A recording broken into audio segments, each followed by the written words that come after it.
இப்ப பாத்தீங்கன்னா சவுதி வாசி ஃபாலோவர் வந்து மெசேஜ் பண்ணிருக்காரு கமெண்ட்ல, என்னன்னா ப்ரோ நான் இந்தியாவுக்கு போகணும் எமர்ஜென்சி ப்ரோ, எனக்கு உடம்பு முடியல, நான் சவுதி ராக்கால இருக்கேன் ப்ரோ, ஃபிளைட் கம்மியா பிரைஸ்ல சென்னைக்கு டிக்கெட் எவ்வளவு சொல்ல முடியுமா? கண்டிப்பா சொல்ல முடியும் ப்ரோ. ஃபர்ஸ்ட் ஆஃப் ஆல் உங்களுக்காக உங்க ஹெல்த் சீக்கிரமா கியூர் ஆகணும்னு சொல்லி நான் ப்ரே பண்ணிக்கிறேன். அண்ட் நம்ம ஃபாலோவர்ஸ் ப்ரோ உங்களுக்காக ப்ரே பண்ணிப்பாங்க. இந்த மாதிரி எமர்ஜென்சி சுச்சுவேஷன்ல நம்ம வந்து நம்ம டிக்கெட் போறதை விட பெட்டர் வந்து நம்ம ஏஜென்சி மூலியமா டிக்கெட் போட்டா பெட்டர். ஏன்னா நம்ம வெப்சைட்ல சர்ச் பண்ணும்போது டிக்கெட்னா ஃபுல்லுன்னு காட்டும், பயங்கரமான காசா இருக்கும். இதே இந்த மாதிரி டிராவல் ஏஜென்சில நீங்க போயிட்டு டைரக்டா நீங்க அங்க கேட்டீங்கன்னா கம்பேரிட்டிவ்லி பிரைஸ் அங்க கம்மியா இருக்கும்.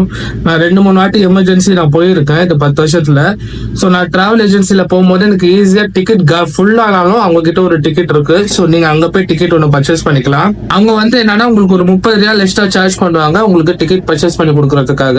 அது இல்லாம நான் மோஸ்ட்லி எந்த ஏர்லைன்ஸ் நான் சூஸ் பண்ணுவேன்னா இண்டிகோ இல்ல ஏர் இந்தியா எக்ஸ்பிரஸ் நான் சூஸ் பண்ணுவேன்.